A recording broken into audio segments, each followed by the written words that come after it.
बिस्मिल्लाहिर रहमानिर रहीम। अस्सलामु आलैकुम व रहमतुल्लाहि व ताआला व बाराकातुहू। इंशाल्लाह आज के आलोचना करब सूरा काफिरुन নিয়ে। যে সূরা কাফিরুনকে আল্লাহ তাবারক ওয়া তাআলা কেন অবতীর্ণ করলেন, এর কারণ কি, এবং সূরা কাফিরুনের মধ্যে আল্লাহ তাআলা কি বলেছেন, কি বুঝিয়েছেন আমাদেরকে, ইনশাআল্লাহ আজকে এটার ব্যাপার নিয়ে আলোচনা করব। সূরা কাফিরুন এর শানে নজুল অর্থাৎ কাফিরুন সূরা অবতীর্ণ হওয়ার কারণ, কুরাইশ বংশের একটি দল বিশ্বকুল সরদার সাল্লাল্লাহু তাআলা আলাইহি ওয়াসাল্লামকে বলেছিল, আপনি আমাদের ধর্মের অনুসরণ করুন, আমরা আপনার ধর্মের অনুসরণ করব। এক বছর আপনি আমাদের দেবতাগুলোর পুজো করুন, আর এক বছর আমরা আপনার মাবুদের ইবাদত করব। তখন সৈয়দ আলম সাল্লাল্লাহু তাআলা আলাইহি ওয়াসাল্লাম ইরশাদ ফরমালেন, আমি আল্লাহরই আশ্রয় নিচ্ছি তার সাথে অন্য কাউকেও শরীক করা থেকে।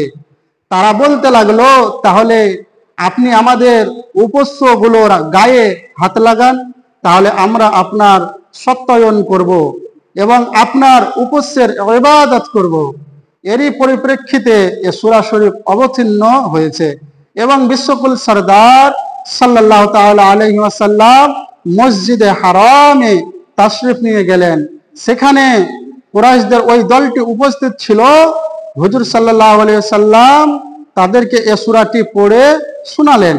তখন তারা নিরাশ হয়ে গেল আর হুজুর সাল্লাল্লাহু তাআলা আলাইহি ওয়াসাল্লাম ও তার সাহাবীদের উপর নির্যাতনের পথকে বেছে নিল।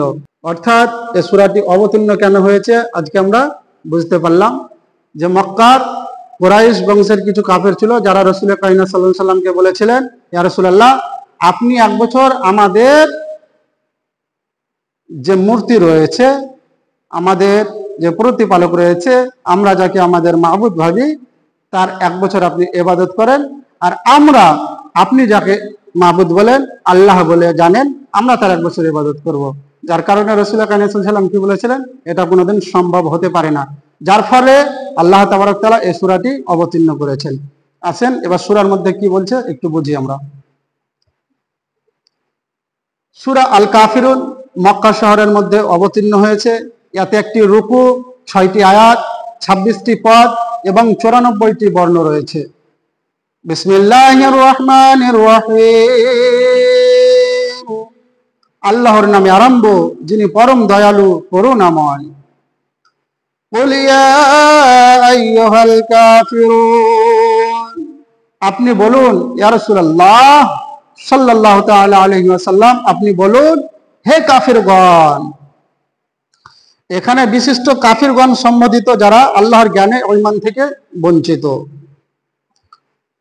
লা আ'বুদু মা তা'বুদুন, আমি ইবাদত করি না যার তোমরা ইবাদত করো। আমরা রাসূল কারীম সাল্লাল্লাহু আলাইহি সাল্লাম বলে দিলেন যে, এ কাফিরগণেরা, আমি তোমরা যার ইবাদত করো তার ইবাদত আমি করি না।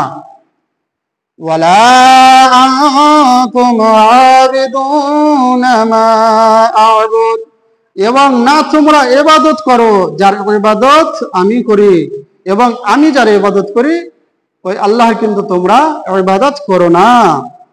ওয়ালা আনা আবিদুম মা আবাদতুম, এবং না আমি ইবাদত করব যার ইবাদত তোমরা করছো, এবং আমি ইবাদত কোনোদিনই করব না। Never I will pray to your God you made, এবং আমি তোমাদের প্রভুর কোনোদিন ইবাদত করব না যাকে তোমরা তৈরি করেছো। অর্থাৎ যাকে তোমরা তৈরি করেছো তাকে আমি কোনোদিন ইবাদত করব না। আচ্ছা, একটা প্রশ্ন এখানে, বলেন তো, বাপে বেটা তৈরি করে না বেটাতে বাপকে তৈরি করে? আপনারা বলবেন বাপে তৈরি করে বেটাকে।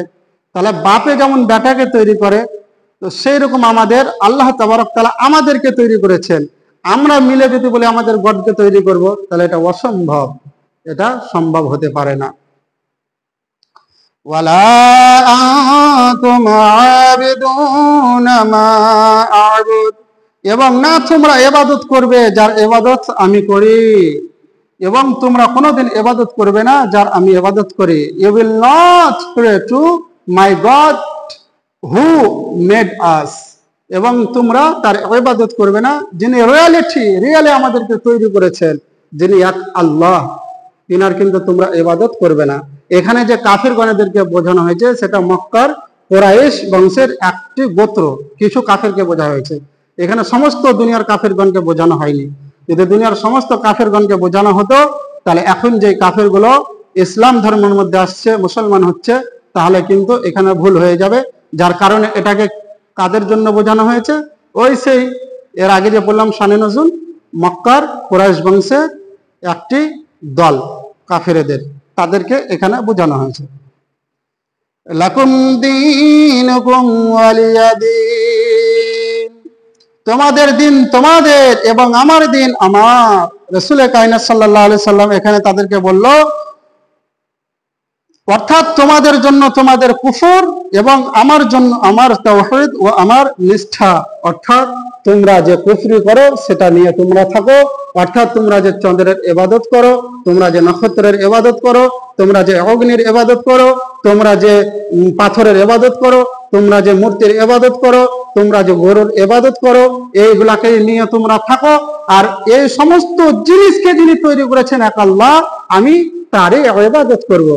আল্লাহ তাআলা আমাদেরকে দিন ইসলাম বুঝার তৌফিক দান করুন, আমিন।